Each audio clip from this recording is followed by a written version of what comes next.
One-foot-flipper.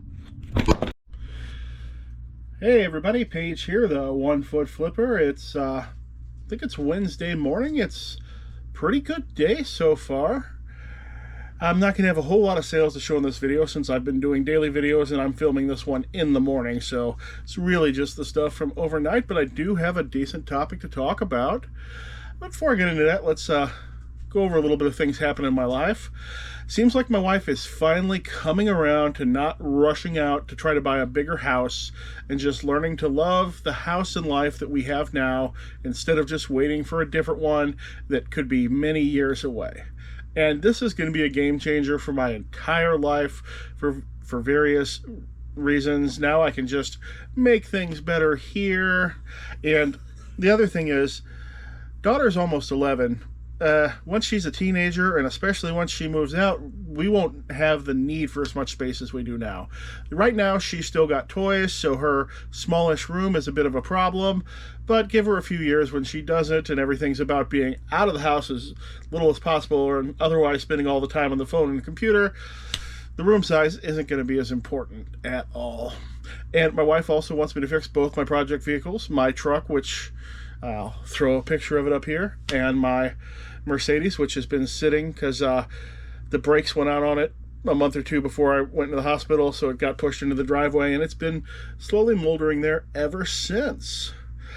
She wants to get rid of her beater car because she has two Toyota Compacts. She has a really pretty one with super high miles, like 250, and then she's got one with 179, I think, on it, but it's kind of banged up. She wants to get rid of that one, and she wants me to please follow through with replacing my beater van that now has almost 2-month expired plates on it.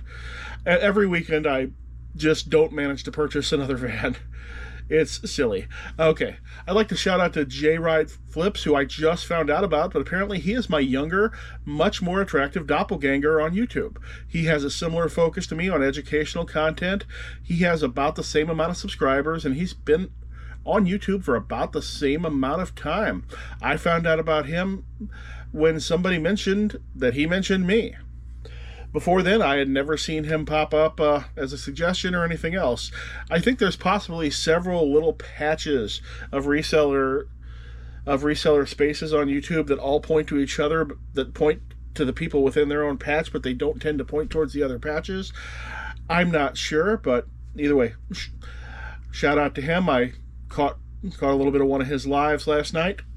Great info. And hey, if you see anybody mention me, especially somebody that I never talk about, please give me a comment. Let me know, because I'd love to know what, if anything, anybody is saying about me, whether it's good or bad. All right, what we're going to talk about today is the newest eBay seller update. These are mostly boring and unimportant, and most of this one is. A ton of it's about promoted listings, the various ways that eBay is getting us to bid against other sellers for those sales to see how much money we could possibly give to eBay to get those sales. And also, one thing, since I've been moving items from one store to another, I've noticed that I will have the identical listing up on two different accounts, because when I do this, I end up being on revised listing on one account, and I have, then I'm making an identical list and I'm selling similar off the other one, and it will be suggesting different promoted rates for the exact same listing. Same photos, same descriptions, every detail the same, and it will not even agree on what the promoted listing should be. So take those suggested promoted listings really with a grain of salt, because I don't know how it's determining those at all. And one other minor thing, it's not actually in the update, but it's happening about the same time. Standard envelope shipping is going up 3 cents again. This is making you trading card sellers selling cards for $1 to $2 with free shipping. That makes your business model just a little bit worse. You really might want to think about charging shipping or increasing those prices. But the big thing in the update is about payment disputes. Now, I've had payment. This is when a customer files a chargeback with their bank or credit card.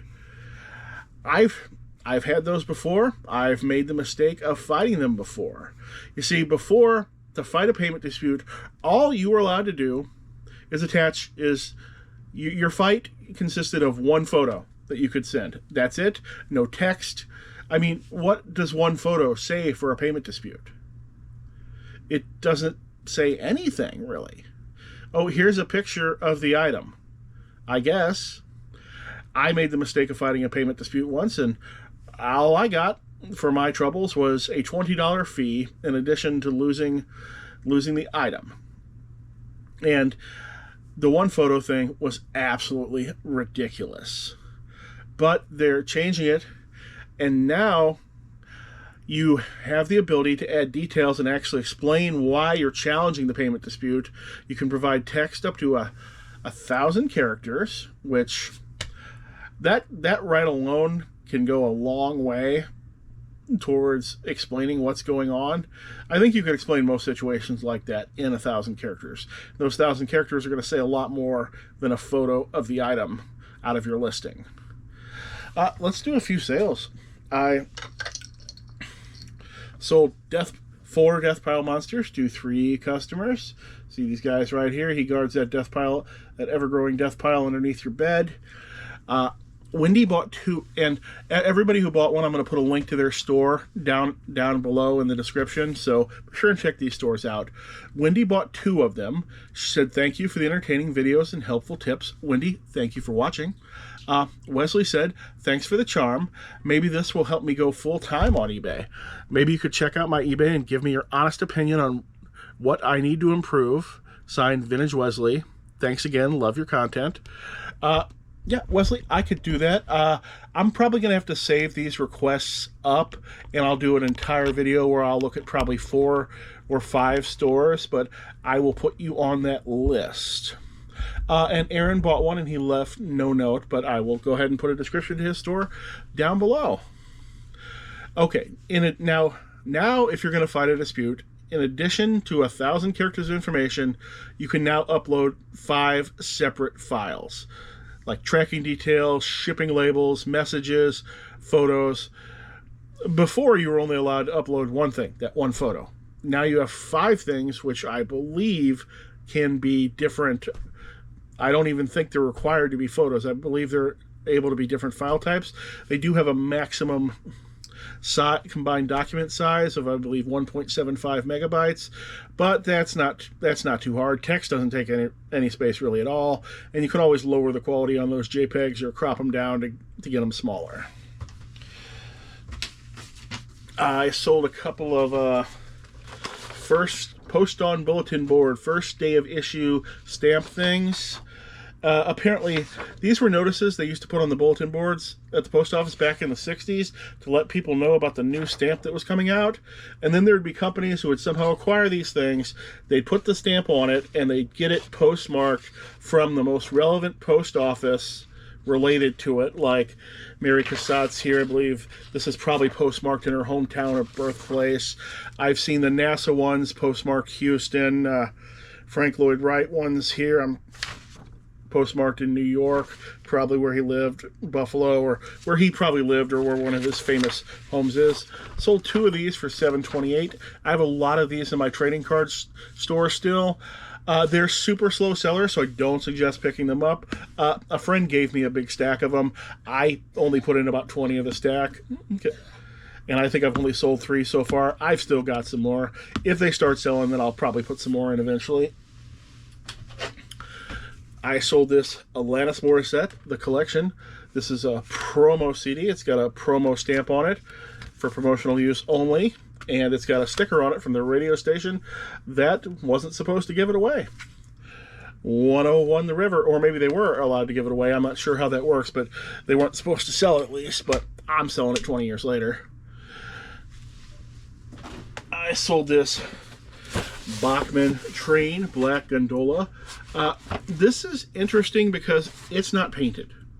These are supposed to be painted. When you look at them on the Bachmann website, they're all painted. There's no options to get them unpainted. Somehow the train collection I got had a bunch of unpainted ones in it. I don't know if that used to be a special order thing or if he knew somebody at Bachmann and ordered them unpainted. I don't know, but the unpainted ones have been selling faster than the painted ones, which I guess makes sense. I'm sure some train enthusiasts are going to want to paint their own trains instead of just getting the stock ones that come normal when they buy them. All right. Now, when you submit that information on the dispute with eBay, they submit that along with everything else and help defend the dispute for you. And they can also use that information to determine whether the dispute is eligible for seller protections, such as you won't lose your money. I've had multiple of those disputes where eBay did not take the money away. Usually they were on Pokemon cards. Yes, Pokemon cards are one of the most problematic things you can sell, because I've had multiple payment disputes on Pokemon cards that were $2 and $3, where the people said they don't recognize the transaction. And eBay's always had my back on those, and I have not lost my money. What else did I sell? Sold this carpentry book, $2.91.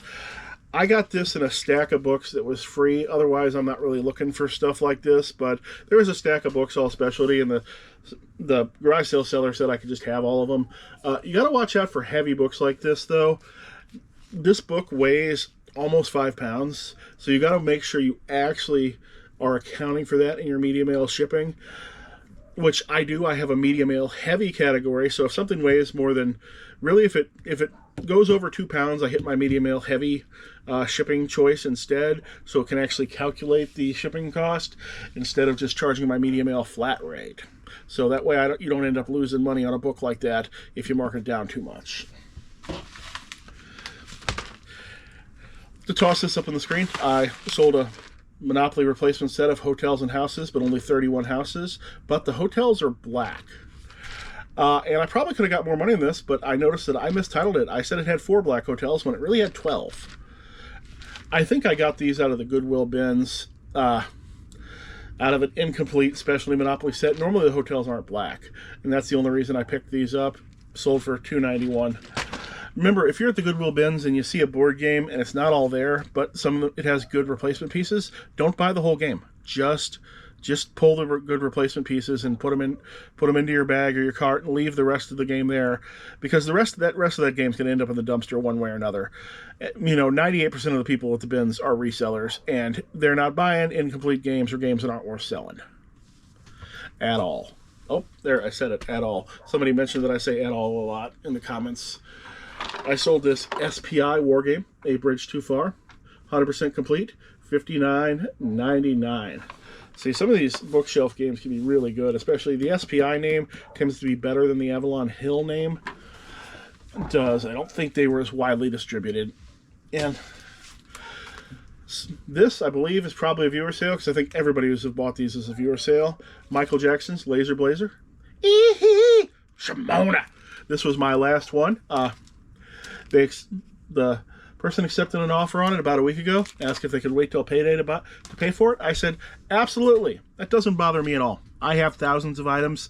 If I'm going to get the sale by waiting a week, yeah, I will wait the week every time. Just let me know. That way I won't cancel it.